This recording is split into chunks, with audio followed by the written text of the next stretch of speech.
Muy bien. En este capítulo vamos a hablar acerca de los arcos compuestos. ¿Bien? Arcos o ángulos compuestos.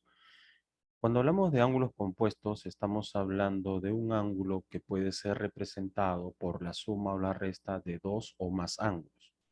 ¿Bien? En esta parte de este video vamos a hablar acerca del desarrollo del seno de un ángulo compuesto.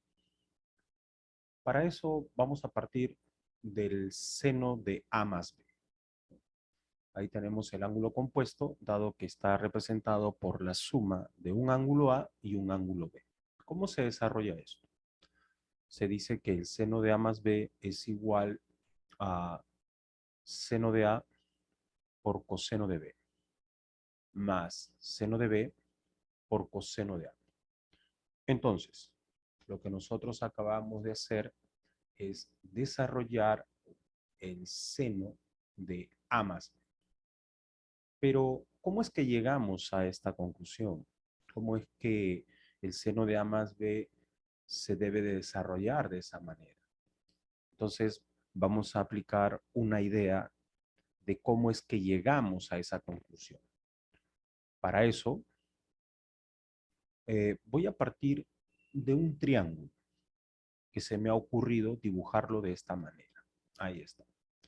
Triángulo PQR. Como los ángulos que estoy yo trabajando son ángulo A y ángulo B, entonces voy a utilizar esas representaciones de ángulo A y ángulo B en el triángulo PQR. ¿Cómo hago eso? Bueno, en la parte del ángulo P vamos a llamarle A y en la parte del ángulo Q vamos a llamarle B. Muy bien. Ahora, una vez que ya he representado el triángulo que voy a trabajar la idea, que es eh, llegar a descubrir por qué es que el seno de A más B es igual a seno de A coseno de B más seno de B coseno de A. Entonces, voy a comenzar a aplicar ideas geométricas, como por ejemplo, voy a prolongar el lado PR del triángulo PQR. ¿Está bien? PR, mira, ve. ¿Ya? Vamos a prolongarlo de esta manera. ¿Observas? Muy bien. Entonces, una vez que he prolongado PR, voy a razonar y voy a trazar una altura desde el punto Q, desde este punto de acá, del punto Q, voy a trazarle una altura a la prolongación de PR, de esta manera. ¿Está bien? Muy bien.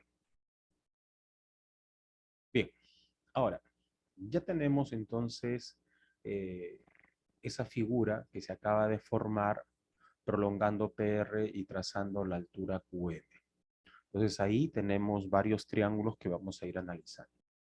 Entonces, antes de analizar los triángulos, tenemos que analizar un ángulo. Y ese ángulo justamente va a ser el ángulo QRM. ¿Está bien? El ángulo QRM. ¿Está bien? Entonces, ahí está. Te lo estoy señalando. ¿Está bien? El ángulo QRM. Ese ángulo es importante porque al aplicarle una propiedad geométrica, pues ese ángulo se va a convertir en la suma de A más B. Eso aplicándole propiedades ¿de quién? De la geometría. Claro, ¿qué dice la geometría? La geometría dice que si este ángulo lo junto con este ángulo, su resultado entonces se dará en el ángulo QR. ¿Sí? Propiedades de la geometría. Muy bien, continuamos entonces.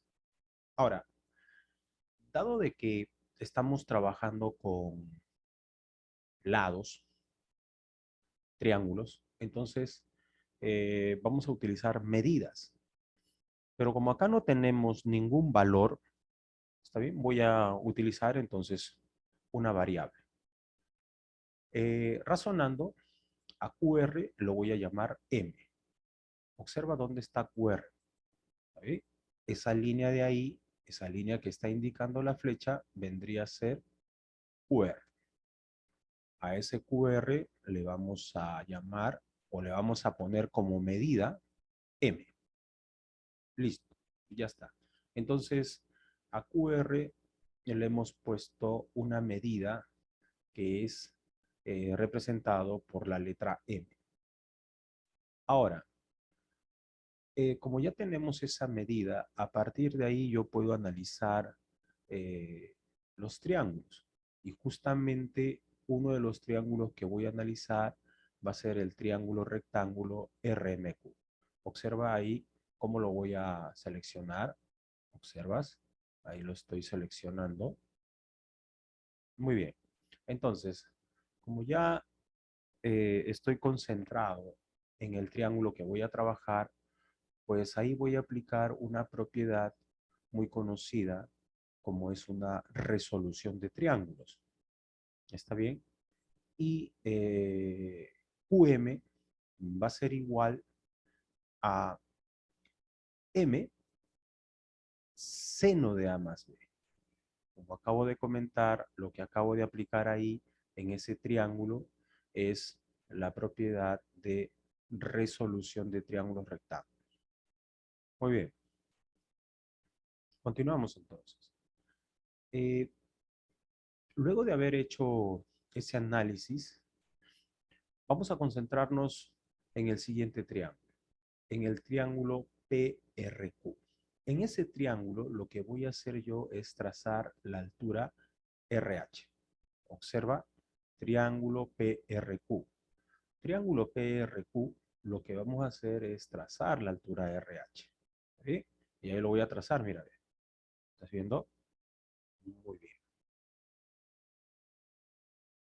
Muy bien. Entonces, tenemos ahí la altura RH. ¿Y para qué he hecho eso? Porque trazando esa altura RH, lo que he formado ha sido más triángulos rectángulos. De esta manera, mirad. Vamos a concentrarnos ahora en el triángulo rectángulo RHQ. Eso es lo que he podido lograr al trazar la altura RH. Triángulo RHQ. ¿Cuál es ese triángulo? Ahí lo estoy remarcando, estoy resaltando, y ahí está. Triángulo RHQ. En ese triángulo rectángulo también vamos a aplicar resolución de triángulos rectángulos. Recuerda que en la resolución de triángulos rectángulos hay tres casos. El caso con la hipotenusa, que es el que hemos usado hace un momento, el caso con el cateto opuesto y el caso con el cateto adyacente. Muy bien, vamos a seguir usando el caso de la hipotenusa, porque recuerda, QR vale M y según la figura también es hipotenusa del triángulo que estamos resaltando, ¿no? Observa, ¿ves? Ese triángulo QR también es hipotenusa. Entonces vamos a calcular RH. ¿Cuánto valdría RH? Bueno, RH va a valer en este caso M seno de B. Lo ponemos ahí y listo. Ese sería el valor de RH. Pero también vamos a poder calcular el valor de QH. QH. QH vendría a ser igual a M coseno de B. ¿Sí? A M coseno de B. Lo ponemos ahí y ya tenemos entonces esos valores, ¿no? Que me van a servir para demostrar por qué es que el seno de A más B se calcula como seno de A coseno de B más seno de B coseno de A. Muy bien. De toda la figura que tenemos ahí, hay un pedacito que en este caso me interesa también. Es este de acá. Este pedacito de aquí es el que me interesa. Ese pedacito de ahí, ¿no? Porque este de acá ya sabemos que vale m que m coseno de b. Eso es lo que vale. Pero este de acá, este es el que me falta calcular. Entonces, para calcular eso, vamos a tener que volver a usar la resolución de triángulos rectángulos. ¿Dónde? En el triángulo rectángulo RHP. ¿Está bien? Entonces, ubícate, ahí está el triángulo rectángulo RHP. Lo seleccionamos.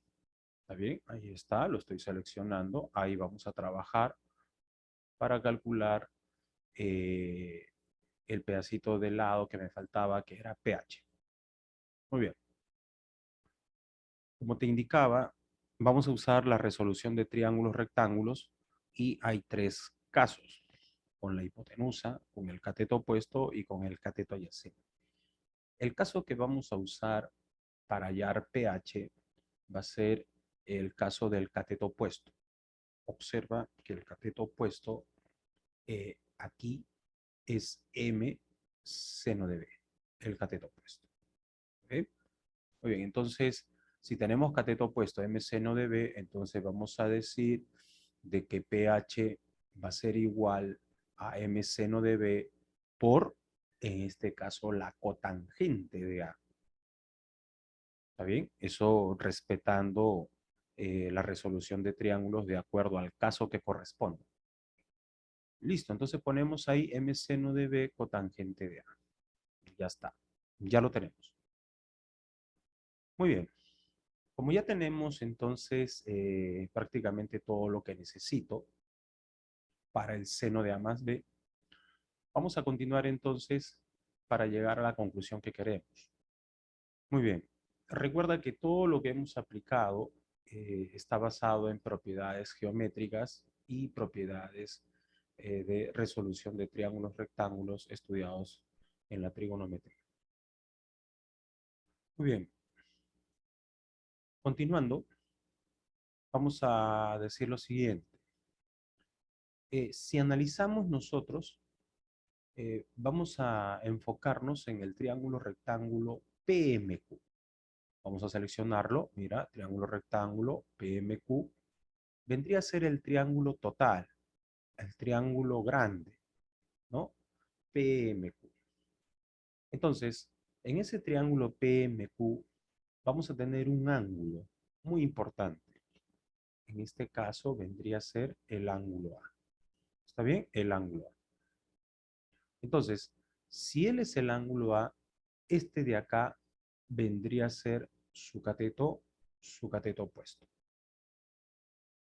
¿Está bien? Ese es el cateto opuesto.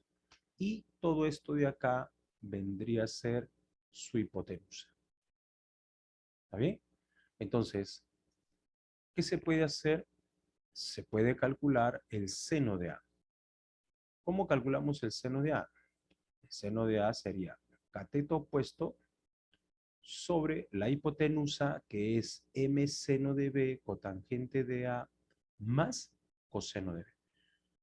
Observa que lo que yo he hecho ha sido utilizar el cateto opuesto sobre la hipotenusa. ¿Bien? Eso es lo que yo he hecho. Utilizar el cateto opuesto sobre la hipotenusa. Ahí está. ¿Bien? Eso es lo que yo he hecho. Muy bien. Entonces, ahora lo que vamos a hacer es lo siguiente. Vamos a observar ahí a la cotangente. Si recordamos de las identidades trigonométricas, la cotangente puede ser representado como coseno sobre seno. ¿Está bien? Entonces, esa cotangente la sacamos de ahí y lo reemplazamos por su equivalente, que sería coseno sobre seno. Listo. Entonces ya tenemos ahí eh, ya la cotangente reemplazada y lo que voy a aplicar ahora va a ser operaciones algebraicas. Una de las operaciones algebraicas que voy a aplicar es que todo este denominador o toda esta expresión va a pasar a multiplicar al seno. ¿Está bien? lo va a pasar a multiplicar al seno. Eso es lo que va a suceder. Entonces, para eso, vamos a poner aquí seno de A multiplicado por toda la expresión que era m seno de B coseno de A sobre seno de A más m coseno de B. Y todo eso igual a m seno de A más B. Muy bien. Ahora, vamos a aplicar una propiedad de la multiplicación que es la distribución. Vamos a aplicar la propiedad distributiva. Entonces, ¿qué es lo que va a suceder? Lo que va a suceder es que este seno se va a multiplicar con esta expresión y a la vez también se va a multiplicar con la otra expresión. ¿Y cómo quedaría eso? Bueno, eso quedaría más o menos así. Sería seno de A por m seno de B coseno de A sobre seno de A. Más, luego sería seno de A por m coseno de B. Todo eso va a ser igual a m seno de A más B. Muy bien. Entonces aquí lo que estamos haciendo es aplicar nuestras propiedades algebraicas. Muy importante tener conocimiento de operaciones algebraicas. Y ahora lo que vamos a hacer es ese m, que es la medida de QR, ese m, lo voy a factorizar. ¿Te das cuenta? Ese m que está ahí, lo voy a factorizar. ¿Ya? Entonces, ¿cómo hago eso? Colocamos el m afuera, ¿no? Y dentro, entre paréntesis, va a quedar seno de A, seno de B o seno de A sobre seno de A. Más sería seno de A por coseno de B. Cerramos paréntesis. ¿Está bien? Entonces, compara lo que teníamos y ahora cómo ha sido cambiado cuando hemos factorizado a m. Y eso es igual a seno de A más B. Muy bien. Ahora, ¿qué es lo que seguiría? Lo que va a seguir es que este m que ves aquí, con este otro m que está para el otro lado, pues se van a simplificar, ¿no? Entonces lo simplificamos. Ese m con ese m se va. Entonces lo borramos, lo sacamos de ahí. Listo. Otra de las cosas también que va a suceder es que tenemos un seno que está como, en este caso, numerador y un seno que está como denominador. Entonces, se cancelan entre sí y también se va, desaparece. Ahora, sacamos los paréntesis porque ya no es necesario. Observa, los paréntesis ya no son necesarios. Y entonces obtenemos todo ese resultado, ¿no? Lo ordenamos. El seno de A coseno de B lo ponemos adelante y el seno de B coseno de A lo ponemos después. Y todo eso va a ser igual a seno de A más B. Y de esa manera hemos podido deducir por qué es que el seno de A más B, este seno de A más B, se calcula como lo que estamos viendo, ¿no? Seno de A coseno de B más seno de B coseno de A. ¿Está bien? Muy bien, esto sería todo por esta primera parte. Luego seguiremos con lo que sería el coseno.